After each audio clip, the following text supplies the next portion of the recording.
I like to grow something a little bit different each year, and peppers are one of the less common vegetables, and they have the additional virtue of adding a little extra flavour to soups and salads. You can even grow them as a pot plant on the kitchen windowsill.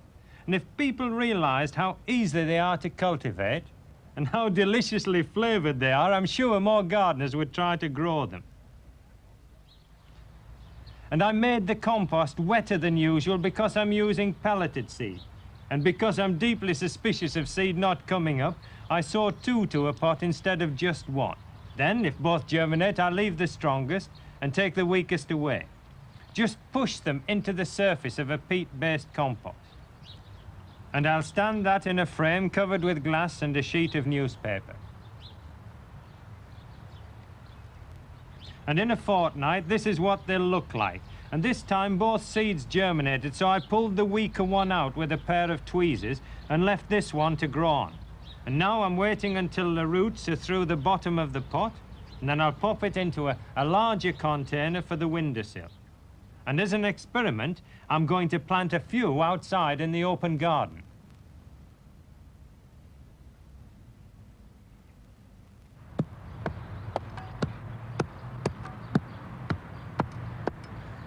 One of the first lessons that I learned in gardening was that there's only one way to plant Brussels sprouts, and that's with a pneumatic drill. In other words, the land must be firm, or you get, instead of getting those hard, firm little sprouts that are marvellous to eat and good for freezing, you get puffy things that are more like inebriated cabbages. So the ground's been rolled and then hammered down with a spade. And the other thing that happens with sprouts, these are the ones that I pricked off from seed trays. The roots are through the bottom. And the other thing that I question now is spacing. It used to be a yard square, which is an awful lot of space to give any plant in a small garden. I reckon about 2 feet, 2'6" is adequate. Start in from the path a bit, because if you get any wind damage at all, it's going to blow onto the path. And firm them in, get your fingers in and make sure that paddle down real hard, and then just loosen the top. Just the surface area, about the top ½ inch, and that lets the rain in. And in this case, because it's an early, about 2'6" will do fine. And sprouts, like all the members of the cabbage family, do get root fly, and they do get what they call club root, or finger and toe, that turns the roots into this gnarled as if they'd got rheumatism. Now, there's various methods of controlling it. Lime will help. A thing called calomel dust, a chemical, will also control it, and would also help to control that other curse of the brassica, the cabbage root fly. I'm not keen on chemicals. There's easy ways to me. You can use your lime to control your club root to some extent, and you can use felt discs. Just fit them round the neck of the cabbage like that. Make them from pieces of roofing felt, or you can buy them specially made. Now, the cabbage root fly lays its eggs close up to the stem of the plant. And if it can't lay its eggs close up to the stem of the plant, the maggots can't go down and infect the root. It's by feeding on the roots that the maggot cripples the plant. You prevent that by putting a disc round. And to my mind, because I think that we in modern gardening throw far too much chemical onto the garden that can be dangerous, I only use it as a last resort. Some chemicals are marvellous, they're excellent, but you can use them too much. So instead of chemicals, I use the felt discs. And I've used them for years, and I always seem to get Brussels sprouts, and I always seem to get cabbages or anything else that, well, any other members of the brassica family that are good to eat.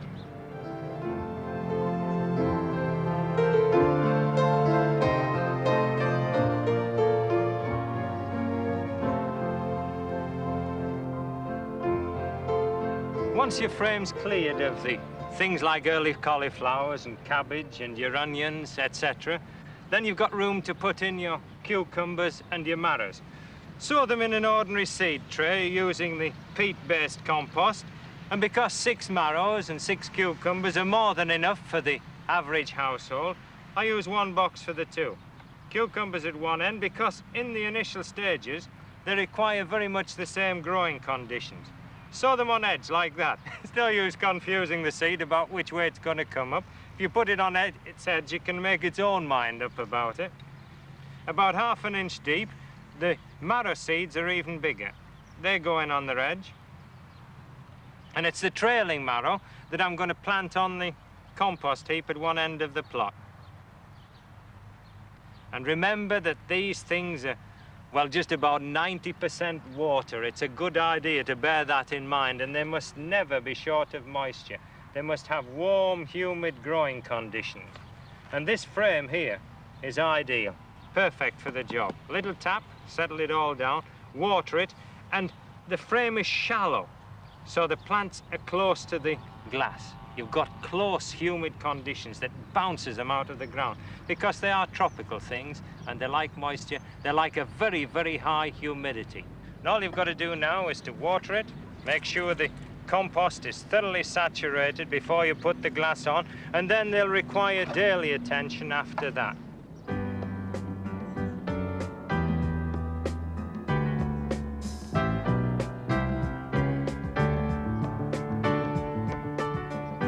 The marrows have done beautifully.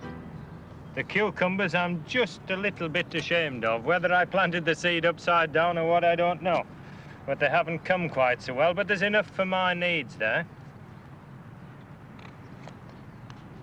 And I keep the mixture very moist because I want them to lift with the largest possible root ball. That's beautiful, no problems there. The plant will move without any real check to growth at all, and the moisture oozing in the compost is just what's needed. And I hasten to add, these plants have been uncovered in the frame for almost a week now to harden them off. And I'm putting them out on last year's compost heap at the end of the plot. Now, I don't plant them straight into manure, but into rich, earthy soil. But because I don't want a cold wind checking them before they can re-establish, put some panes of glass up just to break the wind. It's enough that the wind is broken from searing across the foliage.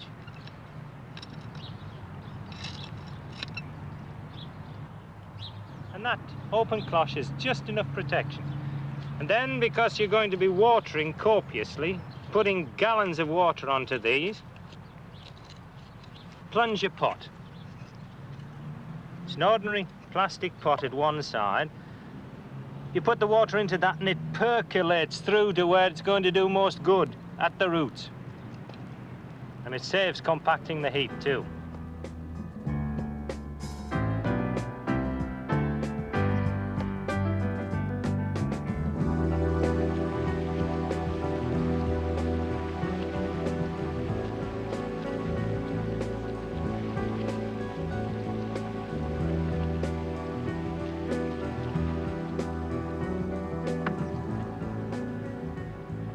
By the middle of June, the marrows I planted are beginning to set fruit. But like melons, you only get fruit from the female flower, and you can recognize this from the male by the embryo marrow just behind the flower.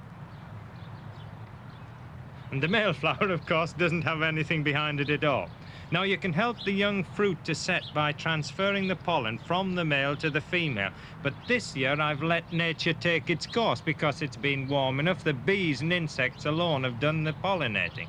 And after 8 weeks, well, I'm quite proud of my marrows this year. And they grow in all shapes and sizes. In fact, baby marrows are popularly known as courgettes, and you can grow them in exactly the same way as you do your marrows. Remember, keep on top of the watering. But I prefer them when they're just this size. These, when they're like that, fried with your morning bacon and a couple of eggs smiling at you on a plate, it's a fair old way to start a day in an allotment, and I can guarantee you won't want anything till lunchtime anyway. But to keep them bobbing along like this, and there's marrows all the way through here. There's one with the flower still attached to it. Now, to keep them going, even though they're growing on a compost heap, you've got to push them with water because they're 80–90% water. So keep them well watered in dry weather. Keep giving them a pat as you pass to encourage them. And this will keep in crop until October time almost, until the frost cuts them down. And although my cucumbers didn't start off too well, I've managed a creditable crop. But remember, remove the male flower. That's the one with no young fruit behind it. And this way you'll prevent them from having deformed fruits with a very bitter taste.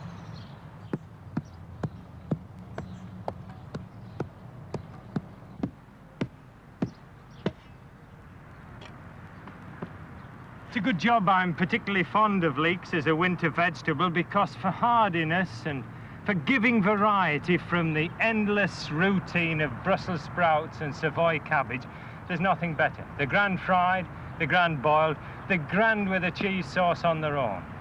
And they're not difficult to grow. If you're short of space, you can follow the new potatoes with them, the first lifting of potatoes.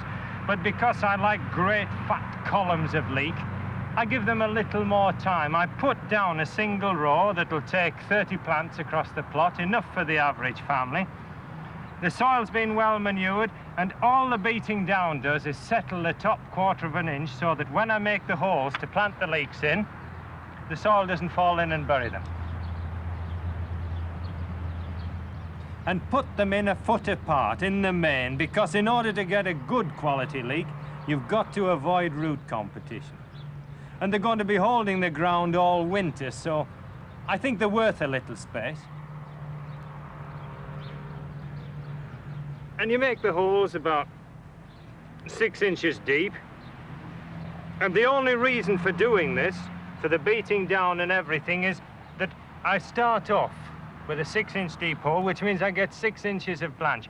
Now, there are gardeners who say the best way to grow leeks is to plant them on the flat in puffy soil, because they like a light, friable soil.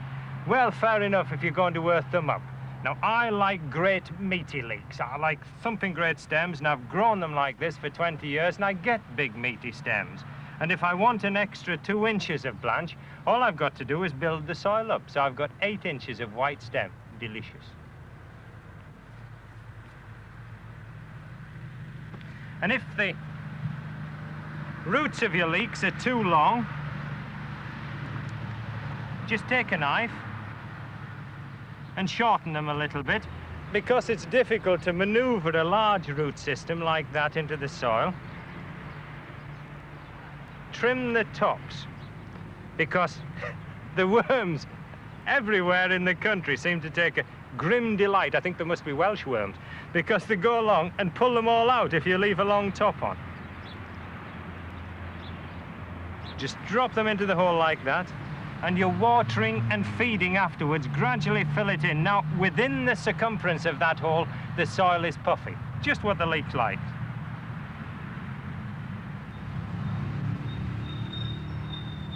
Remember, don't fill the hole in. Let the weekly liquid feed and watering do that for you.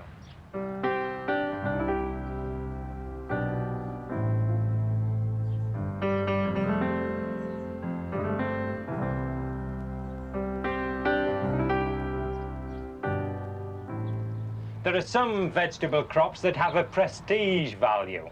And one of these, probably the outstanding example, is tomatoes. There's nothing quite like the sensation when you take a bowl of ripe tomatoes and you've got relations for tea, and you say, here, have a homegrown tomato.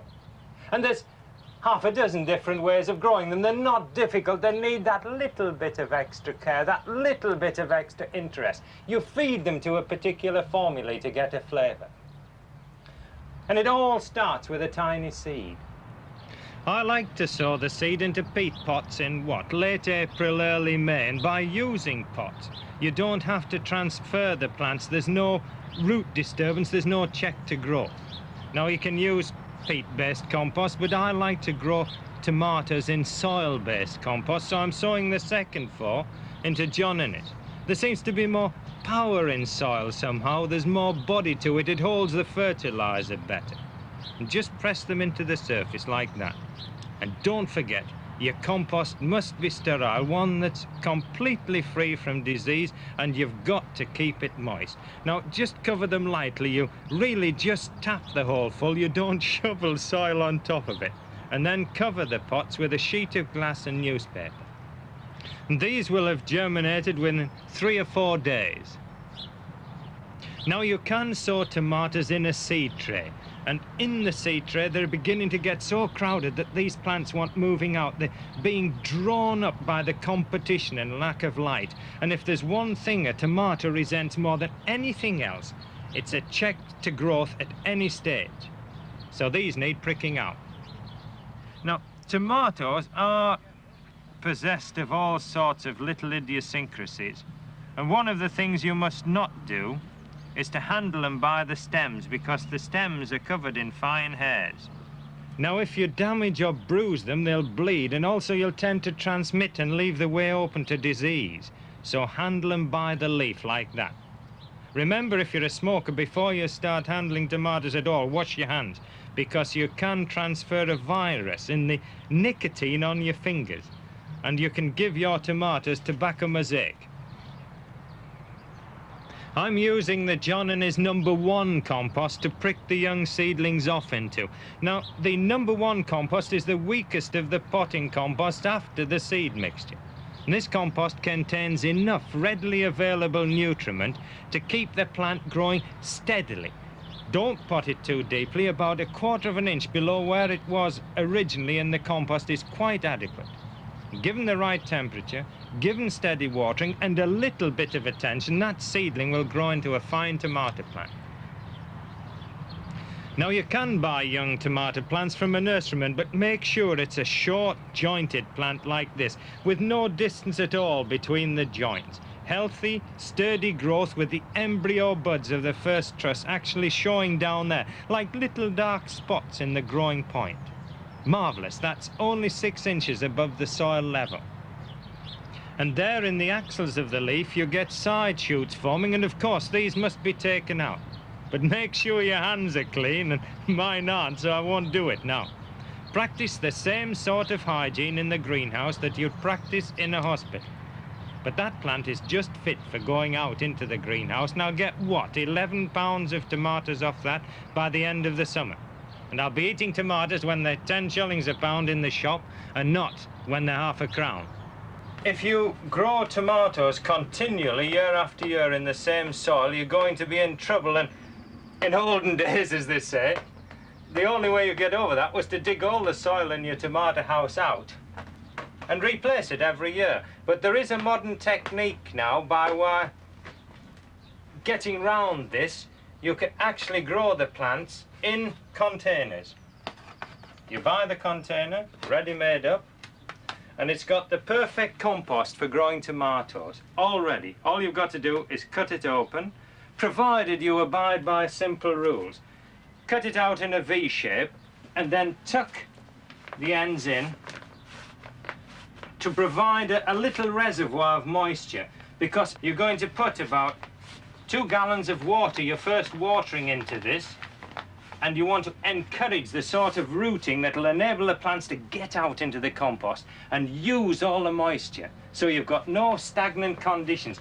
One of the things, the great things that inhibits growth, of course, is when you've got stagnant moisture lying about and the plant roots can't grow into it, because plant roots, like human beings, need oxygen. They've got to breathe, and they can't breathe in stagnant conditions. Now there you've got the reservoir. And the perfect time for planting your tomatoes, of course, is as they're showing the first flowers. But these are ready, and most weekend gardeners plant when they've got the time. Now those roots right through the soil ball, they're looking for more room to grow into. It feels good. It feels rich, like well-cooked Christmas pudding. Tuck them in like that, firm them lightly.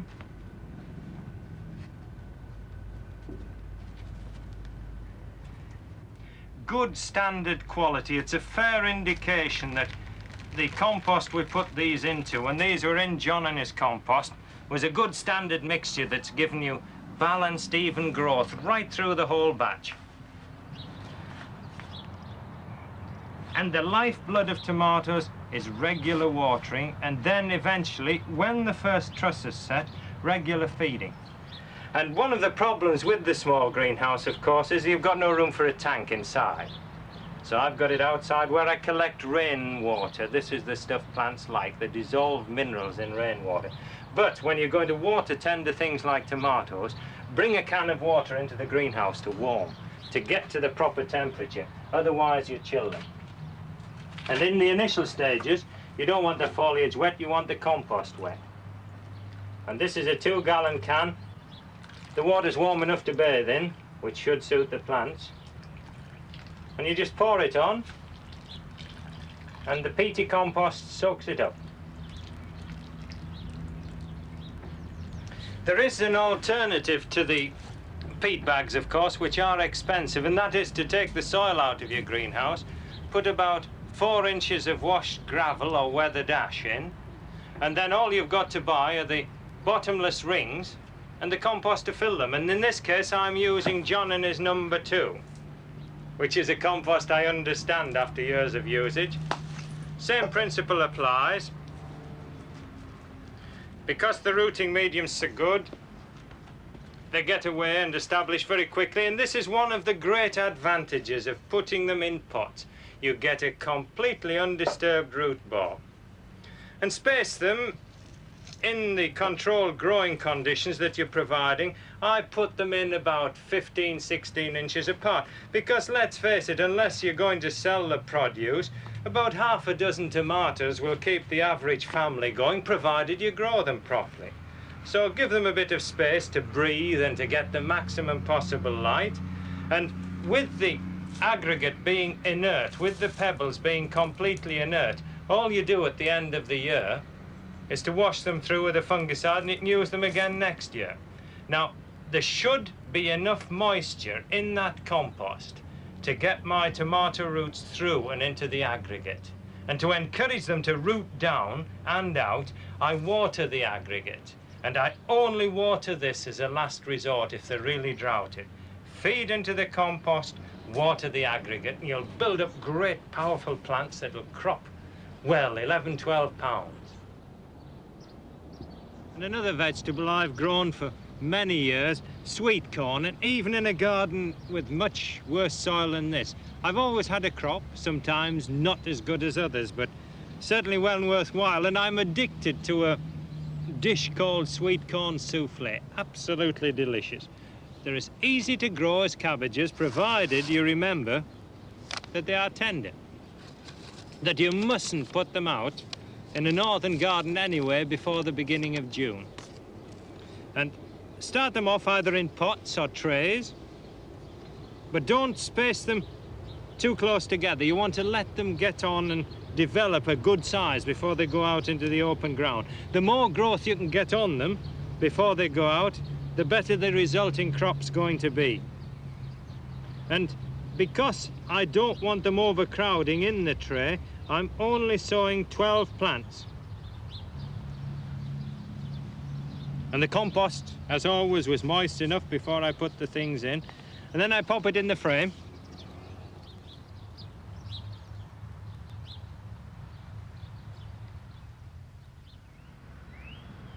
And these are the sweet corn that I sowed in the frame 6 weeks ago. They're lovely, they're healthy, the leaves have the crispness that shows that they've grown under controlled conditions, because you mustn't push things along. It's no use thinking you'll gain a week by shoving them along with high temperatures. Now, they've been hardened off, well hardened off. They're the lovely dark green that shows they're capable of standing outdoors. So I'm going to put them out to make up the gaps of those that I sowed under cloches. I always have a moment of anxiety when I do that, because sometimes it turns upside down, which doesn't really do the plants a lot of good. And look at that root system. That's what's going to push this corn plant up to give me 3 really good cobs, I hope. But I'm always astonished that that little piece of corn there, that tiny thing I sowed 6 weeks ago, can produce all that in such a short space of time. But it can only do that if this bit's in the soil. So I'm going to use these plants to make up the cloche rows, the seed that didn't germinate, or the seed that I suspect the mice made a meal of about 2 nights after I put them in, because the little holes were there. And the cloche plants have done very well indeed.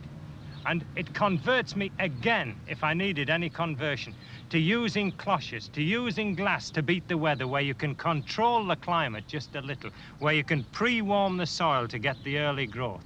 Because these plants, this sweet corn, don't like it cold.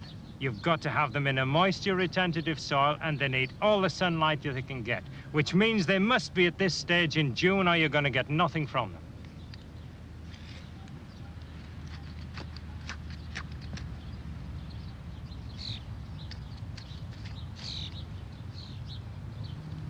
That's the sort of soil. It smells earthy, which shows it's full of humus. The moisture is there deep down that'll pull the roots down, and that lovely friable top. Drop the hose pipe on whenever the weather seems dry, and that keeps it going. Now, these plants are too close at the moment together, but what I do is to take out the center row and make another row down here, because the sweet corn is aphylous. What a lovely word. It's wind pollinated, and it grows up like that, and you get the male tassels coming out, and the pollen from those must be transferred to the female flowers, or the cobs don't develop. And it not only must be transferred, it must be thoroughly done. So you want at least 1, 2, 3 rows. So another row goes down here to fill them out, to ensure that cross-pollination is absolutely adequate. Because there's nothing more frustrating than going along to cut a cob of corn to serve with butter and finding that half the seeds inside it haven't developed. It's guaranteed to damage anybody's reputation as a gardener.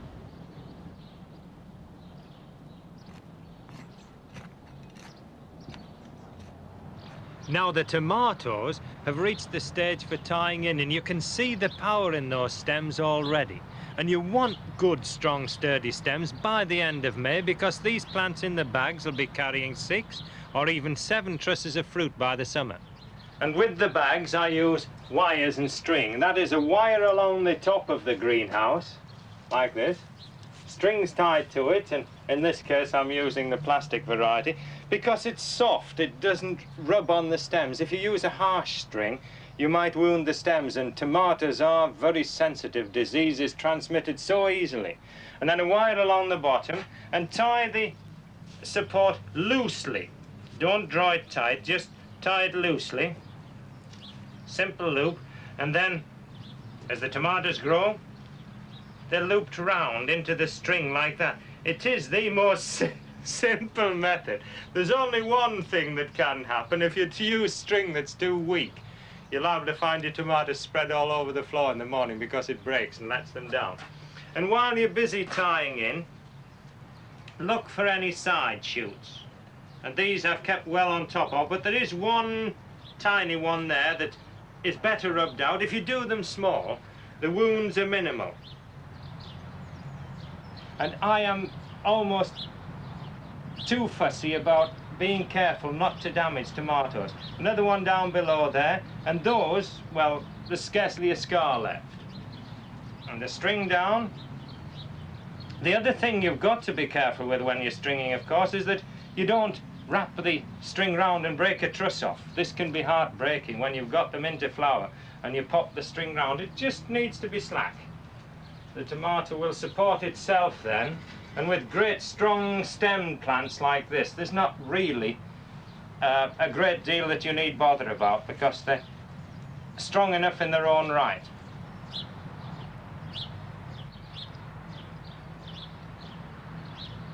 And when you've got the plants in pots with a good weight of soil to anchor them down, you can use canes.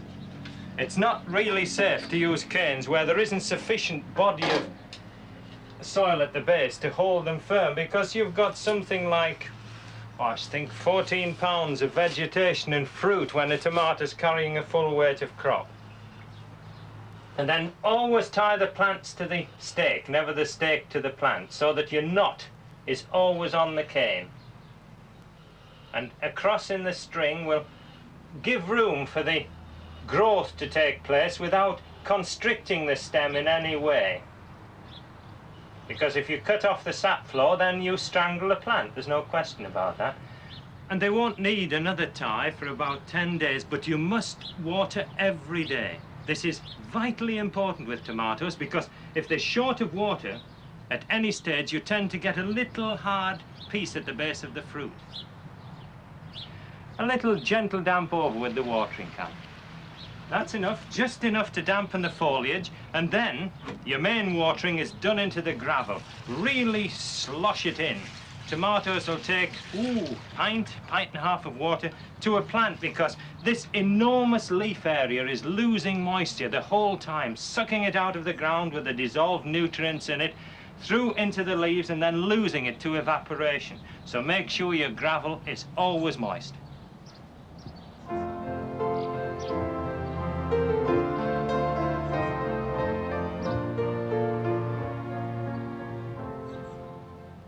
Though a greenhouse is an advantage, I do admit, when you want to grow good tomatoes and get them early, it's not absolutely necessary.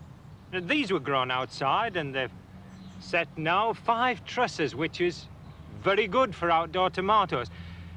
The only thing you must do is give them a warm start. You've got to really either buy plants in or start them in the kitchen on the kitchen windowsill. Don't put them out until it's really warm, and that with me is the first week in June when the soil's warm, the weather's warm, and they bang away. They're away, there's no check to growth. And because cold winds are the real killers as far as tomatoes go, I put some shelter around. And this is the result, and I like tomatoes particularly because you don't have to ripen all the fruit, because if there's anything more delicious than green tomato chutney in winter, then I'd like to taste it. And when the crop is finally stopped by the cold weather, you can either take the bottom trusses off that have started to turn colour and put them on the windowsill in full sunlight where they'll ripen very quickly, or you can actually pull the whole plant up, hang it up in your potting shed or in a cool, airy shed, and they'll continue ripening then until almost Christmas.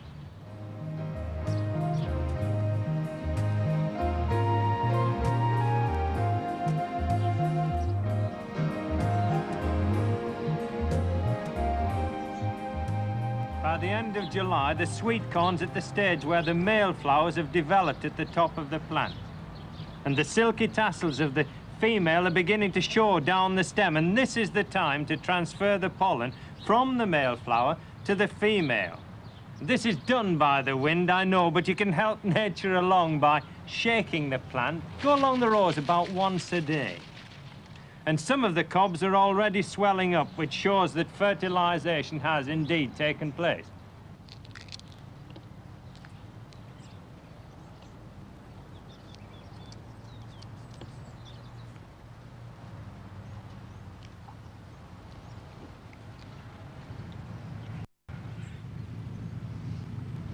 Peas really are a lot of work, but my goodness, one pod like that makes it all worthwhile.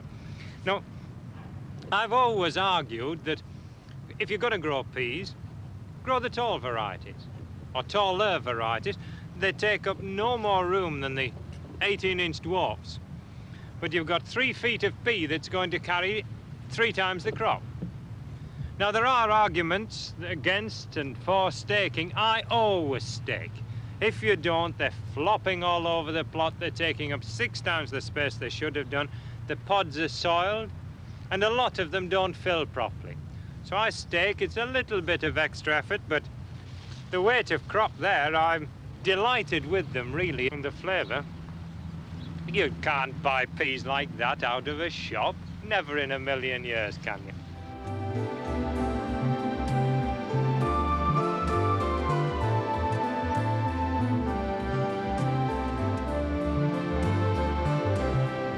Runner beans are surely the prettiest vegetable of the whole lot, and they make such a marvellous windshield round the northerly end of the plot. They're not only ornamental, they're not only very delicious to eat. They shelter the crops behind. Now there's tomatoes and sweet corn behind these, things that are battered to pieces by wind, and strangely enough, even though runner beans are tender foliaged, they seem capable of withstanding a fair amount of wind. And if you are really gardening an allotment properly, move them every year.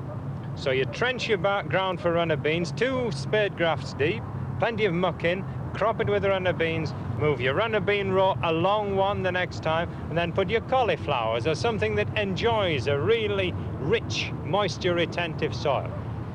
They're beautiful if your vegetable garden, and let's face it, dash it, you don't need an allotment to grow vegetables. I've grown a thumping good crop of salad in a window box when I had nothing else.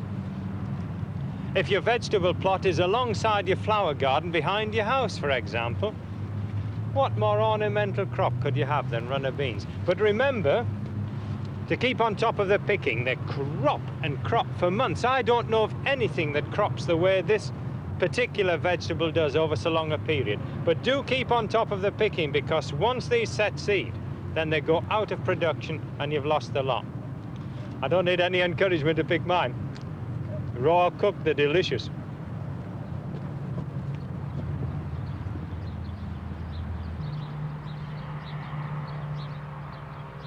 And of course you can push hoe down the leek row because the roots are deep enough to be well out of harm's way. And it's obvious there that the hole's filled up completely. It's almost as firm as the soil around it. And that's what we started with. Gardening is a most rewarding effort when you get returns like that. And then comes the moment of truth in September when the leeks are coming ready for the table. Just how well have they grown underground? And the only way to find out is to dig the thing up and have a look at it. You're going to get 6 inches of blanch anyway. And that's what it's all about, this lovely, succulent-looking white stem. And leeks are so bone hardy, you can leave them in the ground all winter. No need to dig them up and put them in a freezer. They're quite happy outdoors. But there are other vegetables, like brassicas, that need that extra little bit of looking after, even when they're almost ready for the table. And when you've got cauliflowers, you want them with a lovely pure white centre or curd like that. Now this was planted in April. It survived through the summer, the club root, the cabbage root fly, the drought, and it's ready almost for picking. But if you get excess sunlight on that, the curd tends to open. Instead of getting a nice tight vegetable, you get an open one, and it tastes very cabbagey. So to protect it, and you can do exactly the same thing with your overwintering broccoli to protect them against frost, just break the outer leaves over it like that. And it's sitting there in the shade, and it'll stay white and it'll stay tight until I want it at the weekend to go with a Sunday lunch. It's early yet for even thinking about lifting parsnips, because I like to see the foliage cut down by the frost, which means they're sweetened up properly. But I'm very happy about one thing, and that is that none of them have run up to seed. It's so difficult some years to stop them all bolting up to seed and finishing up with parsnips about 9 feet high. And even though, as I say, it's too early to be even thinking about lifting parsnips for eating, because they'll have that peculiar earthy flavour which I don't like. That earthy flavour that the frost kills.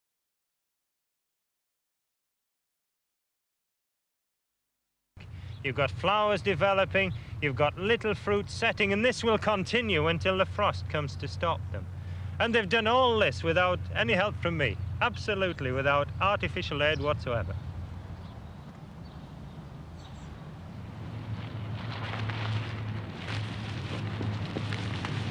There are some people who consider gardening a relaxing hobby.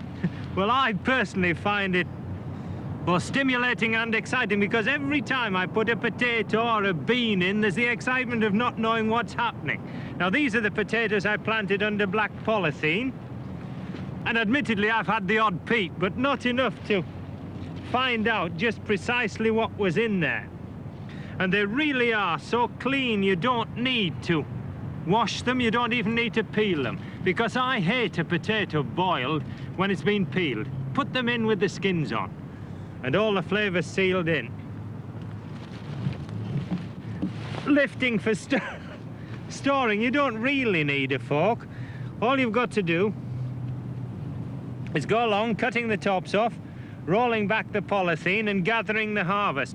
Now, there are various ways of storing potatoes. You can lift them put them into a clamp in the garden. That means digging out a little raised portion with a trench around it, putting your potatoes on it, covering them with straw, leaving a funnel out at the top to act as an air hole, and then covering that with soil.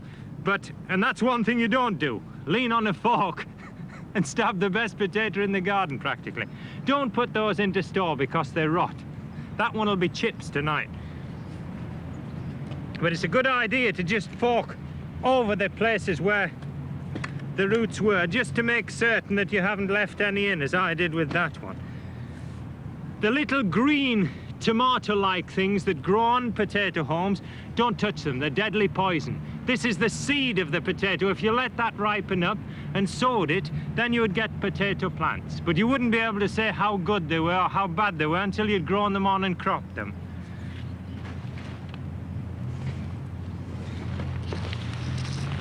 And if you don't feel like clamping potatoes in the garden, and let's face it, if you've got an allotment, that's a dangerous thing to do because there's a certain amount of pinching goes on. And the one thing that annoys me intensely is to spend a year growing something and have some lout come along and steal it just as I'm going to eat it. I'd give it to him if he asked me, but not if he's going to steal it. So I'm going to take these, stick them in a bag, take them home, lay them out and let them dry, and then I'll store them in ordinary Hessian bags. And the only limiting factor I can think of about potatoes grown under black polythene is that they don't store as well as potatoes grown in the ordinary way. They'll keep to Christmas fine, but I wouldn't like to guarantee that they'll keep until new potatoes come again next year. When it comes to the main crop of potatoes, remember these should be planted in late April, early May, and then you'll be ready for the harvest in late August, early September.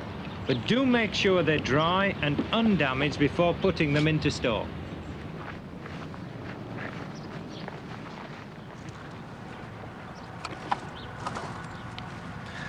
There's always some of the vegetables that you've got too many of, that have got past the stage of being even remotely edible, and I'm a firm believer in the fact that you can build up a strain of French beans, for example, or runner beans that suit your particular soil. Broad beans are very good, peas are very good, and over the years you don't introduce any sort of disease into the land at all by doing this, but you do seem to get a variety of vegetable that actually suits the soil and climate that you're growing in. And another bonus, of course, is it's a lot cheaper because you do get an enormous quantity, a root of French beans like that, and we've eaten French beans until I nearly look like them, and yet there's all those left. Now, the great thing is to choose seeds from plants that are absolutely disease-free, that are absolutely true to type, that are completely healthy. And I will hang that up in a shed and let them dry off naturally so all the nutriment goes back into the pots. And one of the snags with gardening, you know, is that you don't like to leave it alone, that in winter you want to be gardening even though the weather outside is impossible. And one of the pleasant jobs on a winter's evening is to shell your French beans or your runner beans or your broad beans and clean them and put them away in packets. Save them for the sowing time the following year. Those are almost ripe for shelling now, the pods are splitting. The runner beans, well, they could do with about another fortnight, 3 weeks on the plant itself. I pull the haulm off and hang them up as with the French beans, but they're beautiful. They're almost good enough for flower arranging. The broad beans, well, they were ready early, and this is a smashing strain of broad bean. And that's good seed. It's as clean a seed as you'll get from a nurseryman. And of all the vegetables, I started saving my own peas the first. And I've got a strain that I must have had now, 15 years. And that's a sample of them. They're just about ready. The pod's dry. The haulm which holds the seed is dry. There's no nutriment going up there now. And they're ready for taking off. And remember that the way you store the seed is of vital importance. It's a living, breathing entity. The little seed is alive. If you put it in too dry conditions, you'll kill it. You'll dry it right out, it'll die. If you put it in too wet conditions, it'll probably start to grow or it'll rot. And so clean them, put them in packets, label them, and put them somewhere where they're going to keep in the best possible condition. I find a drawer in the spare bedroom's as good a place as any.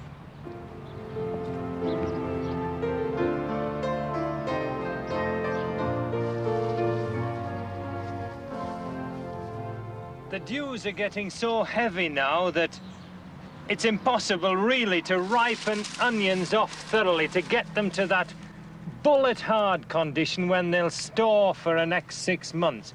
So bring them into the frame, put them on a dry base, don't lay them on the soil or they take up moisture from the ground underneath. Put them on a piece of glass or a piece of hardboard, and that is a beautiful specimen of an onion.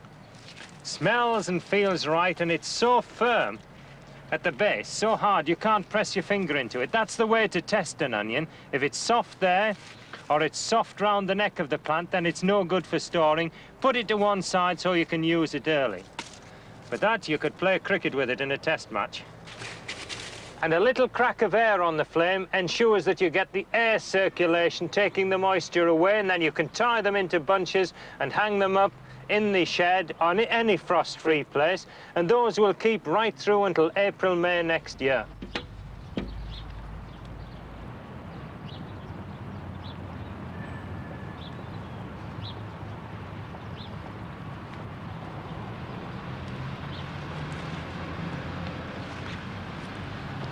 Just about got to the time of the year now where you're thinking seriously about lifting the more vulnerable root crops for storage. Beetroot, for instance, if it gets much of a frost on it, it goes all soft and loses its flavour. And another thing, it mustn't get too big. Now, that's the sort of root you want for storing.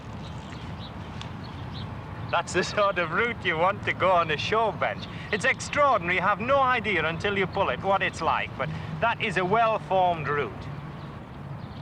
You don't cut the tops, twist them, like that. If you twist the tops off, they don't bleed.